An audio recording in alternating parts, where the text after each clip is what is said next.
Hello, my lovelies, and welcome to Where the Road Rises. With me, your host, Eileen Curlin Walsh. Happy 2020. I hope this will be a peaceful and safe new year for you. And our show today on avoiding senior scams and identity fraud aims to keep it that way for you. While we've often discussed the resources available to make your lives as happy and easy as possible, there are also those out there who will prey on you and, if given an opportunity, cheat you out of your precious life savings. But not if my guest today has anything to do with it. Lynn Lionhood to the rescue. Lynn is an executive director at Legal Shield and a networking genius, for which she has earned the prestigious Prominent Chicagoan Award. In addition to her work with Legal Shield and running 3 popular networking groups, she speaks locally and nationally on business success and fraud prevention. As with this show, Lynn's work focuses on protecting seniors who unfortunately do become more vulnerable to fraud as they age. And that is what she will help us with today. Welcome, Lynn. Thank you very much, Eileen. I appreciate the opportunity to come today. Delighted to have you, Lynn. You know, full disclosure, Lynn and I are in a networking group together, and she truly is a force of nature. Thank you. So we're excited to have her speak on one of the subjects. She speaks on many today on avoiding senior scams. So why don't we just jump right in, Lynn, and tell us what are the most prevalent senior scams at the moment? The ones that are the most prevalent right now is the grandparent scheme for seniors. And that's pretty serious because grandparents love their grandchildren very much. And consequently, they'll get a call, and the call will say, "We have little Bobby." Or sometimes they won't give a name. They'll just say, "We have your grandson here, and he is being held because he was drunk driving. And if you will send us $2,500, we will release him, and then he can call you and talk to you." So many grandparents will be very, very frightened by this, and they'll say he doesn't want to call his parents. He doesn't want to let them know what's going on. So they're going to kind of be hush-hush about what's going on, and they'll wire the money. And so many seniors are caught up in this because of their love of grandchildren. Yeah. So I always tell them the easiest way to combat that is ask them, which grandson is it? Even if you only have one, they don't know that. So let them know that you'd like to know which one. And that way, many times they'll hang up and they'll realize that they can't come up with the answer. Yeah. But that particular scam has morphed into some other scams which are really bad. One is a hostage scam, and I tell people that they're playing with fire when they do that scam. And the reason why is they may call and say to an elderly woman, "We have your husband and we're holding him hostage." And consequently, she'll panic and they'll say, "Just wire us $1,000 and we'll let him go." And I said, I wouldn't do that to most seniors if I was you, because you don't know that you're not finding a senior woman who says, "You give me $1,000 and I'll take him back." And then you're stuck.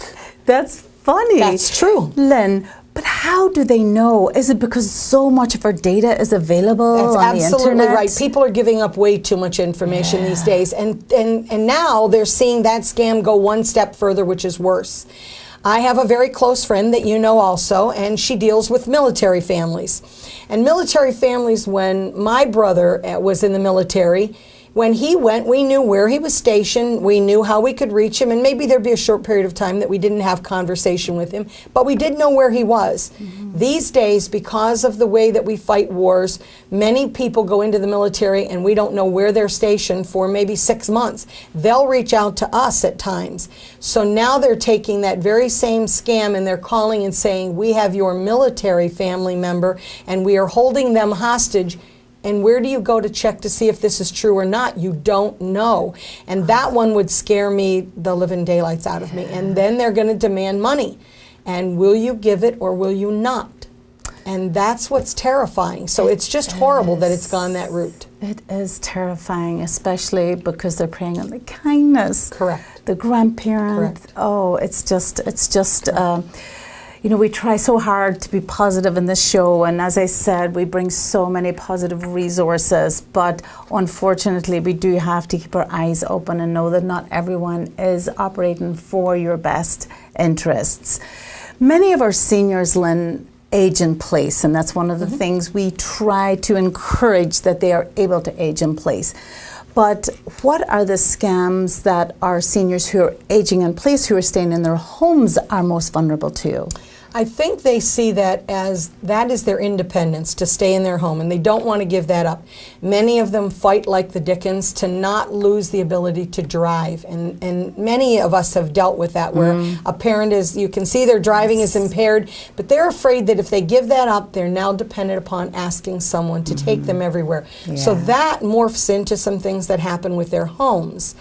And so you'll find that a lot of seniors these days, they are either the patriarch or the matriarch of the family for so long that admitting that they've been a victim of identity theft is something they can't bring themselves to do. They're embarrassed, they're ashamed, and they don't know where to go to give that information. They're afraid to go to their own children and let them know that they've been taken advantage of, even if it's financial and it continues. They're afraid to tell them because they feel if they do, the child will now not only have they lost the ability to drive, they will now lose the ability to control their finances and live on their own.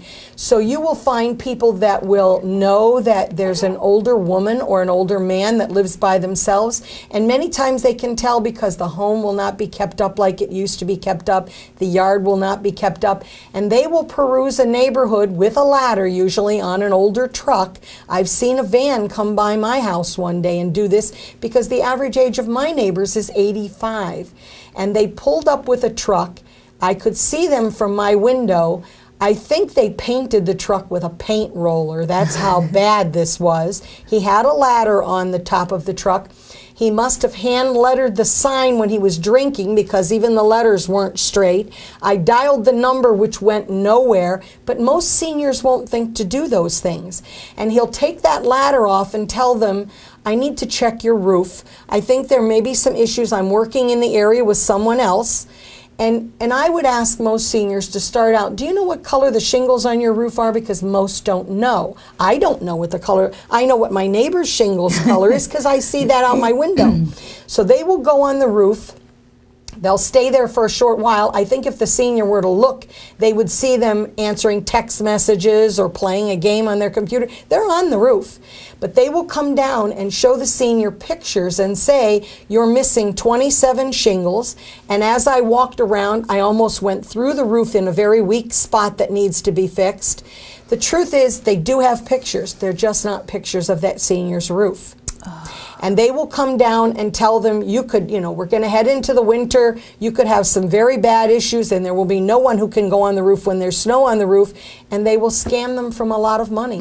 They may do it with windows. They're going to do it with foundations. They're going to do it with large, expensive things. And many times they will never do the work. So they will convince you that need is great and urgent. You need the money for supplies. Contract. Get a deposit from you immediately, and then they just disappear. Never return. You never see them again. They do things also like reverse mortgages. Those are very big because seniors are hearing that on television and saying, I'm very short in money. I've got a medical procedure I'm putting off. Maybe I need the money for it and I don't have it. And someone will convince them. So listen, there are very legitimate reverse mortgage places. I'm not taking anything from that. But if you need a reverse mortgage, you need yourself or family member to go approach someone about that. But if someone approaches you about that, now you need to put your guard up. So they will come to them with a reverse mortgage deal and say, you have $200,000 in equity in this house, and if you need a vacation, if you need a new appliance, if you need whatever it is, you can tap into the equity in that home and I'll help you take care of all that. So then they will say, in order to get you the reverse mortgage, we first need to repair the foundation, repair the windows, repair the roof. And back again to those expensive items. I need the money up front to be able to get those started, and they never show up. The last thing about people who live on their own, this was a generation where the timeshares first began when they were in their prime. And lots of them bought timeshares. And now they're finding that they've used them throughout their life, and now they're at an age where they don't need them anymore. Again, very legitimate companies that will dissolve your timeshare and buy it and get rid of it for you.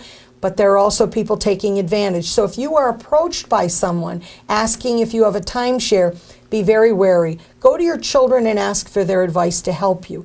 Don't give any information up, because many times, again, they will say, the value of that timeshare, I could get that sold for you within 90 days, and you'll have your full value back out of it. Now, I need to come by and get some paperwork signed first. So please get out all your timeshare information, and many seniors are completely signing the timeshare over to someone else and not knowing that, and that person disappears knowing full well that nobody's going to do anything for 90 days. That gives them a big lead to get away. It's very, very sad. It is. And I think one of the most important things I heard from what you have just been saying is that the key to legitimate services versus scams is you go searching, have your family help.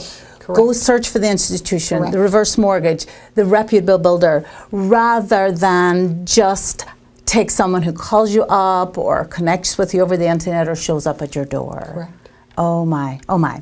Okay, so let's segue to the internet and to the computer. Many of our seniors, to their credit, have bravely learned how to use their smartphone, get on the computer, get online, either taking classes or roped their grandchildren into helping them and got those smartphones.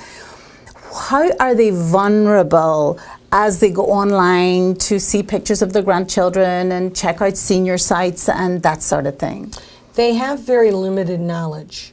And that's because they did not grow up with computers. Right. The younger generations grew up with them. They don't know life any differently than that.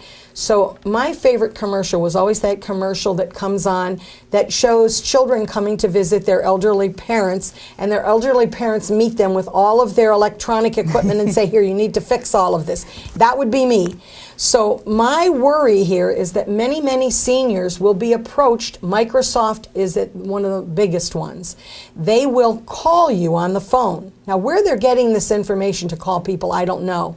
But they will tell you, we've noticed that your computer is running slow, which will concern the senior because they'll say, oh yeah, I think it is. And then they'll say, if you will just log into this website, I can access your computer and we can have it all fixed for you shortly. That's terrible. You don't want to do that. That's like giving them the keys to your car. That's like giving them the keys to your house. You don't ever let anyone that you don't know into your computer, because once in, they never leave. Once in, they found the areas, and they know where to look, where you've kept your passwords, where you've kept some information on your credit card coming up consistently when you purchase something, so you don't have to enter it all the time. They know where to go to get that information, and that could be devastating for you. Yeah. So I've played a little bit with some of those Microsoft people, and I've had a Microsoft person call me, and just to see what their response would be, I said to them, we only have one computer in the house, and it belongs to my husband. Okay, well, go to his computer and I want you to put this in. I said, but my husband passed away.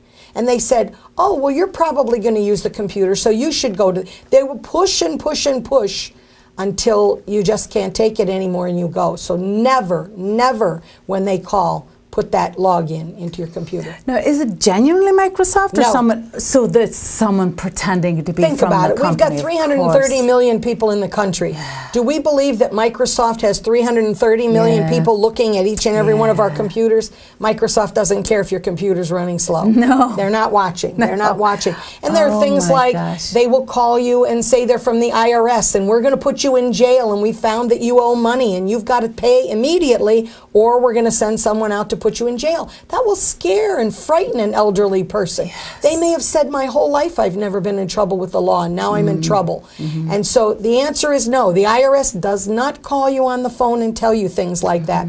They use a lot of times emails to let you know that you've won the Nigerian lottery or you've won the Irish sweepstakes. We've all got so that. I have a hint for all of you. Yeah. You cannot win the Nigerian lottery or the Irish sweepstakes without a ticket. If you didn't get a ticket, you didn't win. So just avoid those people. Nobody that ever tells you to go put money in an account or take a check to the bank and deposit it, no.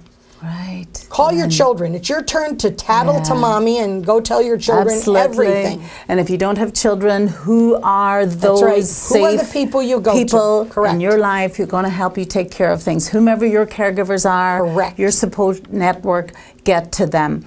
Lynn, as you spoke about online, one of the things that's so troubling and we're hearing more and more about is romantic scams, that seniors are scammed as they go online and decide, especially if they're single, in their 60s and 70s, and they like the idea and the promise of love again. And yet there are so many pitfalls there also. They're very lonely. Maybe they had a spouse pass away 2 or 3 years ago, and they're just very lonely, and they can't imagine living the balance of their life without companionship. So they go to these sites because they're targeted specifically for seniors. They will say a 50 and over seniors site or a 60 and over senior site. And what's going to happen is some of them are very legitimate, but sometimes you will get people on there portraying themselves as a senior and they're not. And what they need to understand is that the internet is so vast that you can take a picture from anywhere and say, this is me and this is what I look like. I mean, I'd love to put a picture up of some 35-year-old beautiful blonde and say, that's me, but it's not. And what's going to happen is you're going to find an older gentleman and he's going to find this beautiful 35-year-old woman who's now conversing with him every single day, back and forth. She's so interested in his life. Or it could be a woman and it'll be a 40-year-old man. And all of a sudden he's very interested in what's going on in her life. And he may sometimes say things like, I knew a case where a woman was conversing with this gentleman shortly after her husband passed away. She came into a lot of money from the insurance, and all of a sudden this gentleman was paying attention to her. He said he was in Sudan. He worked for the government in a position where she could not check him out to see that he was there. He used to live down south and he had all these beautiful homes and cars and he sent photos. And I said, but those photos could have come from anywhere. You don't know that that's his stuff. Well, he was adamant he wanted to come and meet with her. So it was very shortly after that he arrived, and he was looking for her to upfront some money to him because he was a little short, just needed $1,500 to get back, but when I get my money, I'll send it to you. Wrong, they won't. So they will pry from you information and they will say, I'm in California, you're here. I really want to come and see you after they've developed this relationship, but I need to take care of a few outstanding bills before I can come. Well, now you're so wrapped up in this, you want them to come. So you say, well, how much are the bills? Well, the bills are $2,500. I'll wire you the $2,500 and then you can come and see me. Okay, you wire the money and the next thing you know, you converse back and forth and they say, but I need to get a ticket. And you know, it's a last minute ticket, that'll be $1,000. And you wire the $1,000 to them. And the next thing you know, they say, well, I'm in California, you're in Chicago, it's cold, I need some cold clothing to wear. And they will just keep taking money. There was a woman in the Chicagoland area who lost her entire home. She tapped into everything that she had, and no one ever showed up. So I want you to understand that when you see that beautiful picture of that man or that woman, think about that could be a bearded Romanian man that's behind that picture. It is not what you think it is. Yeah. So I tell seniors, if you're looking for companionship, go down to your local senior center. Meet someone of your own age group, lives in your own community that you can check out. Oh, Lynn.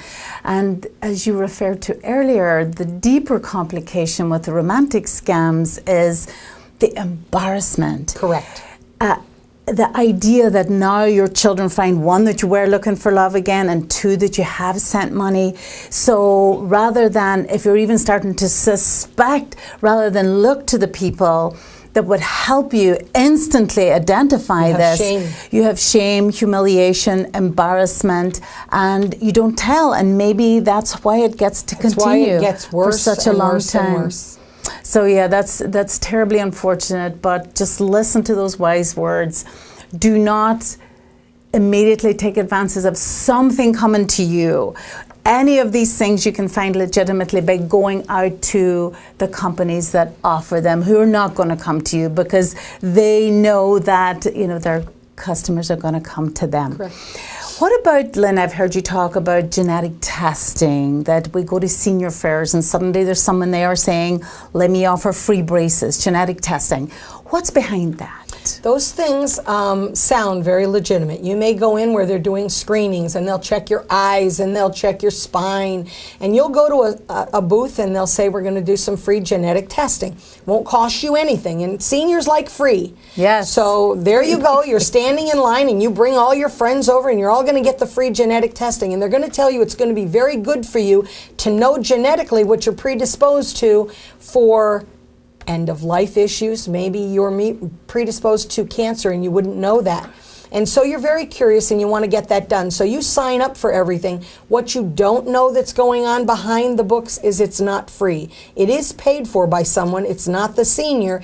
They're going to take their Medicare number and bill Medicare. And they don't bill Medicare a normal amount. They're going to inflate that amount huge. And that's going to be on your record that that was paid for through your Medicare. So maybe once, not a big deal, but then they begin to use ways to reach you, and then they'll say, well, we're going to do this testing, and we're going to offer you free braces, a brace for your arm, a brace for your elbow. You know, old people have a lot of things that start falling apart. Pretty soon you have a brace for every part of your body. But the problem is they've shut down some of these large scams now because people have a box full of braces that were all free, but Medicare got billed for all of them. The bad thing for most seniors is pretty soon your Medicare number is identified with Medicare fraud. How would a senior feel if they lost their Medicare? That would be devastating to them. But that's what they're putting you in jeopardy of when they do these things. So you must be very, very cautious. Free is not free. Good gracious, good gracious. And it almost sounds too like that if you have fallen prey to one scam, then you're now much more liable to fall prey to others because, you know, those forces have your information and see you The bad guys talk. as an easy touch. You mentioned Medicare, and of course that's huge in all of our seniors' lives. Tell our viewers how, when they start getting that influx every year, either when they turn 65 or every year when it's time to renew, how do they trust the information that comes in through the phone and in through the mail? I think what's most sad, and I don't understand why the government doesn't step in and do something about this, seniors will be confused when they're getting tons of information that comes in. There will be a lot of information that says Medicare.com, and they don't know any different. They're going to assume that's Medicare. It's not. It is a company that is selling you things and not always selling you what you need or what you want. They're selling you what's in their best interest. So you want to be very, very careful. If it says Medicare.com, throw it in the garbage. What you're looking for is Medicare.gov. And that's what most seniors don't know, again, because they didn't grow up in this age.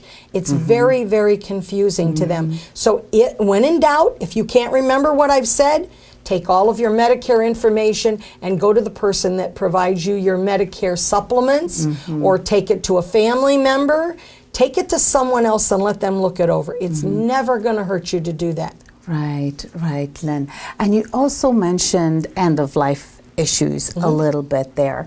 What should the seniors look out for when it comes to making arrangements or after a spouse passes? I think we are caught up in the emotion of having lost a spouse. You may have been married for 30 years, 40 years, 50 years, and you're devastated by the loss of your loved one. And of course, again, lots of very legitimate end-of-life services that you can speak to, but those are the ones that you go see. That's the funeral home on the corner that you've dealt with for other things in the past.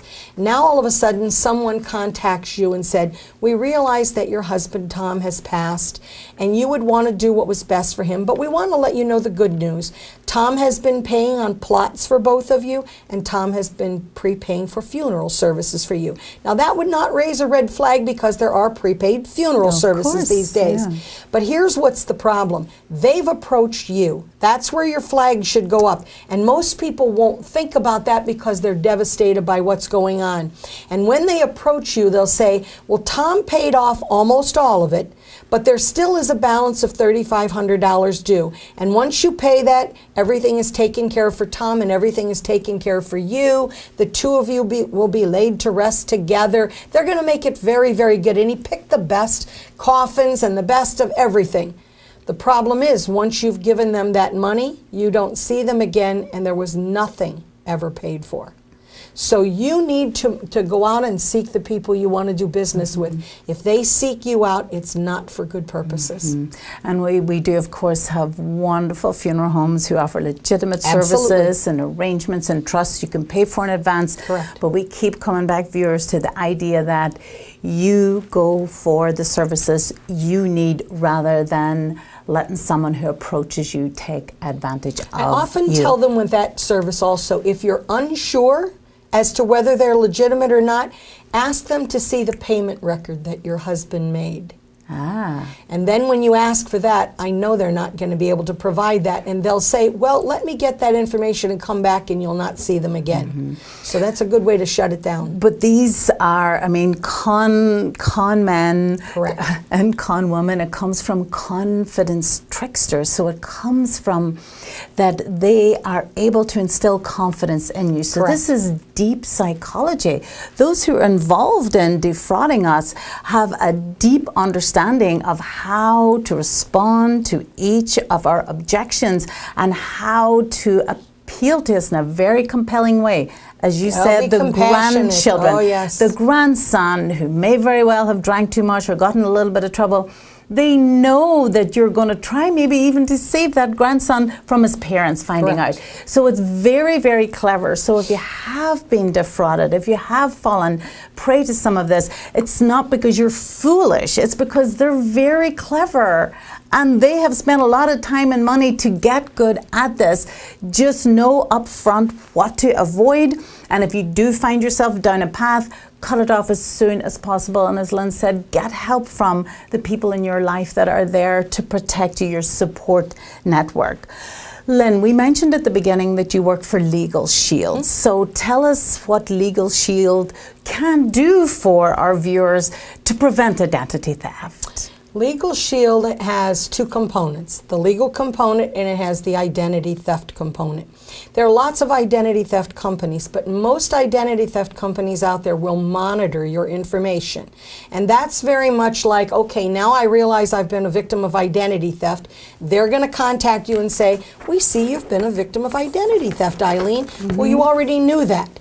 And so before the nightmare begins, I want somebody who's not only going to look and see that for me, but who's going to be there to fix that for me. So that's what's very important. I often say to people, think about it like this. If I came home today from my errands and there was a fire department in front of my house and I saw the flames shooting out of the roof of my home, I would say, okay, I feel very comfortable that the fire department is here. But when they hand me the hose and ask me to do the work, that's impossible. I don't know what I'm doing. I don't even know where to aim that.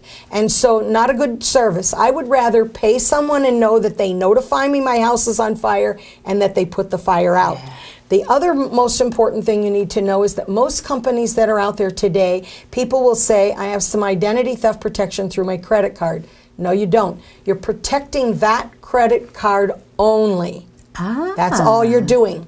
A lot of companies will only do the monitoring of your financial information. Identity theft is so much more prevalent these days. They need to look at things like they need to look at your social security number. You don't want a letter from the IRS saying someone used your social security number and made $35,000 worth of income in California. You haven't paid the taxes on that. Somehow the law always says innocent until proven guilty, unless it's identity theft. When it's identity theft, you need to prove that that's not you. But in the meantime, the IRS wants a payment plan on those taxes. They'll give it back to you if you can prove it wasn't you. You want someone to watch your driver's license. You don't want someone to use your driver's license number and go out and drive drunk, and now they've got 3 convictions and your driver's license has been pulled and you don't even know that until you're pulled over. So those are very important things. You, again, want them watching your financial. You want them watching your medical information.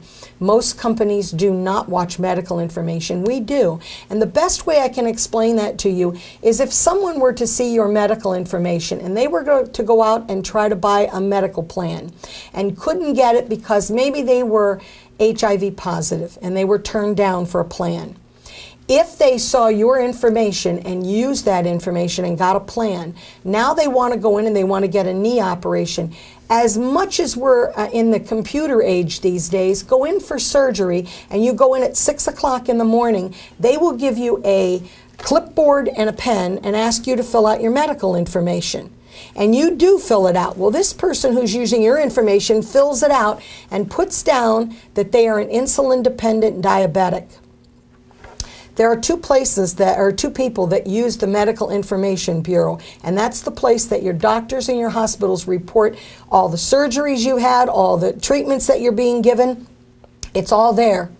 Insurance companies use it when you buy life insurance to make sure that you've been very honest, and that's what underwriting is all about. And hospitals and doctors use that in an emergency situation where you're unconscious, can't speak for yourself. They have to know, are you by any chance allergic to medication that I might be going to treat you with? Are you being treated with a cancer drug that I need to know about? So let's take that scenario. Someone uses your information, goes in and has a knee surgery, and they've changed your medical information by filling this out because this is going to be reported to the Medical Information Bureau. So it's now going to read that you are an insulin-dependent diabetic, which you aren't. But you won't know that information has been changed. 10 years goes by, you're in a car accident, you are unconscious, taken to the hospital, they access your information and go, Eileen is an insulin-dependent diabetic, we need to hit her with insulin. They will hit you with insulin, which will kill you. And when your family goes to go after the hospital for giving you insulin, they're not going to be responsible because it's not their responsibility that that information at the Medical Information Bureau be good. That they just access it to save your life. So you want someone watching that medical information and making sure that if there are major changes made, that you're notified and can correct it before it's too late. Good gracious, many pitfalls. For all its shattered, broken dreams, it is still a beautiful world, viewers. I do want to remind you of that. We do have to make sure that we don't fall prey to some of the scams that are out there. But as we speak about on this show week after week, there are many wonderful resources there to protect you and keep you safe. Lynn, if our viewers would want to know more about protecting their identity, or someone would like to have you come speak to their group about this really fascinating and important subject, let our viewers know how they can reach you. It's going to be very, very long. It's going to be Lynn, Lynnr, Lionhood, Lionhood,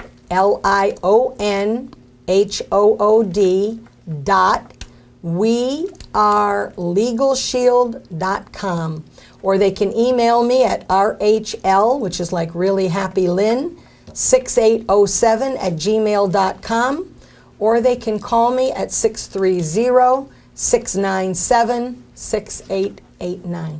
Lynn, thank you. Thank you so very much. That was terrific information. Wonderful. And viewers, I'm going to leave you with a quote I found recently that I just loved. The same boiling water that hardens potatoes softens eggs. So it's not the circumstances you find yourself in, but what you do with them. Thanks again for watching, and we will see you next time on Where the Road Rises.